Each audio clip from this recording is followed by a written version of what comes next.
हाँ देखिए, series LCR, ठीक है, एक टॉपिक पढ़ के जाना है स्कूल एग्जाम के लिए या कंपटीशन के लिए, सीरीज एलसीआर पढ़ लो, चांस है आ जाएगा क्वेश्चन, ठीक है। फेजर समझोगे तो पैरेलल एलसीआर भी कर लोगे। सीरीज एलसीआर मतलब तीनों सीरीज में है।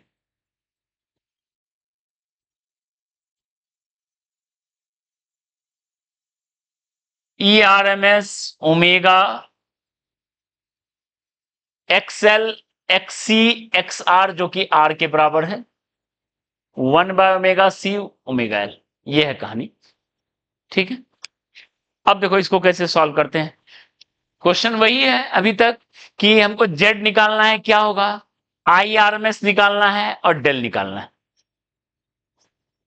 ठीक है। देख लो, ध्यान से सुन लो, बस जल्दी हो जाएगा इसमें, ठीक है। फेजर बनाते हैं, देख लो, सबको ध्यान दो, इधर फेजर बनाते हैं, सब में करंट सेम है, जब पैरेलल लिखोगे तो सब में वोल्टेज सेम हो, करंट सेम, यानी हम क्या कर रहे हैं, IRMS को ऐसे लिखा दे रहे हैं। Homework, do parallel, parallel LCR जरूर ट्राई करना। जेड निकालना, डेल निकालना, कॉन्सेप्ट समझा चुके हैं, वहां वोल्टेज सब में सेम कर दोगे, यहां करंट सब में सेम है, ठीक है, क्लियर है। वी आर, ध्यान दो, V R RMS, IRMS into R उसी तरफ होगा। इंडक्टर में वोल्टेज VLRMS और कैपेसिटर का voltage IRMS into XC, IRMS into XL। तीन वेक्टर, एक वेक्टर, दो वेक्टर, तीन वेक्टर, ये तीन वेक्टर मिलके बनाएगा नेट वोल्टेज, तीन वेक्टर मिलके। तो आप देखो, खुद जज कर लेंगे ये दोनों में कौन ज्यादा कौन कम। तो एक एक करके शुरू करते हैं। मान लो XL ज्यादा है XC से, मतलब ओमेगा ज्यादा है √LC से। अगर ऐसा हुआ तो क्या बनेगा बताओ, इस केस में क्या डायग्राम बनेगा। इस केस का जो फेजर बनेगा, ऊपर में बनेगा VRRMS, that is IRMS into R, और ये बना कौन सा, IRMS into XL minus XC। ये दोनों वेक्टर मिलके ऊपर चला गया, जो सीरीज एलसी देखे थे, और नेट हो गया वोल्टेज E, ये हो गया डेल, और ये हो गया IRMS, ठीक है। तो देख के बता सकते हैं ERMS का स्क्वायर इक्वल टू IRMS का स्क्वायर XL माइनस XC का स्क्वायर प्लस R स्क्वायर, ये आ जाएगा, ठीक है। तो यहां से क्या लिखेंगे, देखो यहां से नेक्स्ट Z इक्वल टू लिखेंगे ERMS by IRMS, that is XL minus XC का स्क्वायर बाय R स्क्वायर, ये हुआ Z, Z पता चल गया, और ERMS बाय Z हो गया IRMS, ओके। और कौन अधिक कर रहा है, डेल, देखो tan inverse XL minus XC by R, कौन लीड कर रहा है इस केस में, E लीड्स I, ठीक है, ये आ गया। तो ये कहानी इसका सॉल्व हो गया। जब XL ज्यादा, इस केस में हम बोलेंगे circuit is inductive in nature, inductive का, इंडक्टिव नेचर का, इंडक्टिव का ज्यादा इफेक्ट है, ओके। अब अगर तुम खुद जज कर लो, यहां से यहीं पे देख लेंगे सब, अगर XL कम है XC से, इसका मतलब ओमेगा, इस केस में बोलेंगे ये कैपेसिटिव नेचर का सर्किट, और उस केस में फेजर कैसे बनेगा, IRMS, IRMS into R, IRMS into XC minus XL, ये दोनों मिलके नेट वोल्टेज ERMS, सेम वही इक्वेशन मिलेगा, सेम जेड मिलेगा, लेकिन यहां पर खैर कोई बात नहीं, एक्सएल माइनस एक्सई या एक्सई माइनस एक्सएल, कोई फर्क नहीं पड़ा है। और इस केस में कौन लीड कर रहा है, देखो del equal to tan inverse I leads E. इस केस में क्या होगा, आई लीड्स ई। यहां तक हो गया, ये कैपेसिटी भी है। ओके, क्लियर है। अब अगर लास्ट केस, अगर एक्सएल इक्वल टू एक्ससी हो जाए, यानी ओमेगा इक्वल टू, उसका नाम ओमेगा नॉट रखे, 1/√LC, इसको बोलते हैं natural frequency of LC oscillation of electric circuit. Electric circuit का नेचुरल फ्रीक्वेंसी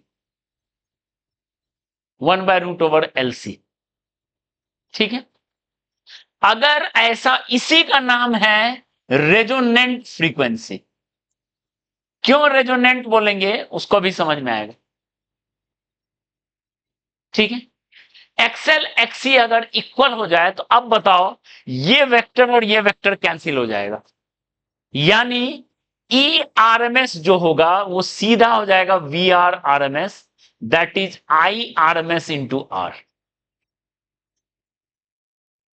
ये कैंसिल हो गया, सिर्फ यही बचा फेजर, ठीक है। यानी जेड का वैल्यू हो गया ERMS बाय IRMS, ऑब्वियस है R, that is Z minimum है। क्यों, क्योंकि ये टर्म देखो ना, ये दोनों कैंसिल हो गया, जेड का मिनिमम वैल्यू है अभी। एंड करें उसके साथ ही I and E are in same phase, same phase हो गया, मतलब ये रेसिस्टिव नेचर का सर्किट बन गया,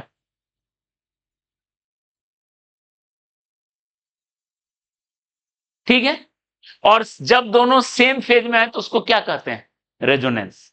this condition is called resonance in series LCR, इसलिए उसका नाम है रेजोनेंट फ्रीक्वेंसी। जेड है मिनिमम, जेड मिनिमम है, Z equal to Z minimum है, तो IRMS equal to IRMS max, क्योंकि बाय जेड है, that is ERMS by R। Current maximum है, जेड मिनिमम है, और डेल का वैल्यू 0, डेल इक्वल टू 0। यही 3 इंपॉर्टेंट पॉइंट है। ये एक ऐसा फ्रीक्वेंसी है, और इसको ग्राफ से समझ लेंगे। जेड का अगर आप ड्रॉ करते हो ओमेगा के साथ, सब ओमेगा का फंक्शन है, देखिए यहां भी ओमेगा है, 1/ωc ओमेगा L, तो जेड का ओमेगा के साथ ऐसा ग्राफ होता है, और IRMS का ओमेगा के साथ उल्टा ग्राफ होता है। इस ओमेगा पे जेड का वैल्यू जेड मिनिमम है, that is equal to R। इस ओमेगा पे IRMS का वैल्यू मैक्सिमम है, that is ERMS by R, ठीक है। उससे कम ज्यादा का कहानी आपको पता है, इससे कम ज्यादा, कम ज्यादा, ठीक है, क्लियर है। अगर हम दो अलग अलग फ्रीक्वेंसी ले लें, एक ω1 पहले का, एक ω2 बाद का, सच दैट यहां जेड का वैल्यू √2R है, R से ज्यादा, यानी अगर ω1 ω2 ले लें, यहां I का वैल्यू कितना है, IRMS जो है ERMS बाय √2R, ठीक है। यानी z इक्वल टू √2r हमें पता करना है, और z का फॉर्मूला होता है omega L minus omega C का स्क्वायर बाय आर स्क्वायर। ठीक है, अगर ओमेगा चाहिए, इसका सिग्निफिकेंस है, ये एनसीईआरटी में सॉल्व है, एनसीईआरटी में सॉल्व है। ठीक है, एनसीईआरटी में सॉल्व है। इसको आप स्क्वायर करोगे, 2r square equal to omega L minus omega C का स्क्वायर बाय आर स्क्वायर। इससे आप क्वाड्रेटिक बना, ध्यान दो बस लास्ट पॉइंट है, क्वाड्रेटिक बना, इसका दो सॉल्यूशन होगा, ओमेगा 1 एंड ओमेगा 2। ये क्वाड्रेटिक बनेगा, आप एनसीईआरटी में सॉल्व है ये। ठीक है, इसका सिग्निफिकेंस है, देख लो एक पॉइंट, बस लास्ट पॉइंट इधर देख लो, बस दो पॉइंट जहां पे रेसिस्टेंस का इफेक्टिव वैल्यू √2r है, वो दोनों फ्रीक्वेंसी का डिफरेंस जो है उसको बोलते हैं बैंडविड्थ, उसको बोलते हैं बैंडविड्थ। वो वैल्यू आता है R/L। सॉल्व करोगे तो वो वैल्यू आ जाता है डायरेक्ट क्वेश्चन में, बैंडविड्थ कितना है, या omega 2 minus R/L। L inductance, L inductance है, सी है कैपेसिटेंस, आर रेसिस्टेंस। तो बैंडविड्थ है ये, ध्यान दो, बैंडविड्थ है ये। ओके, तो बैंडविड्थ तक है सिलेबस में। और एक टर्म होता है क्यू फैक्टर, जो कि जस्ट पिछले साल हटा दिया। एक डेफिनेशन है क्यू फैक्टर, डायरेक्ट आया हुआ है, अगर तुम लोग के टाइम पे डाल दिया सिलेबस में, सिर्फ डेफिनेशन है। क्यू फैक्टर होता है ओमेगा नॉट जो आपने निकाला by delta omega, that is 1/√LC by R/L, that is 1/R√L/C। Direct formula आया व्हाट इज क्यू फैक्टर।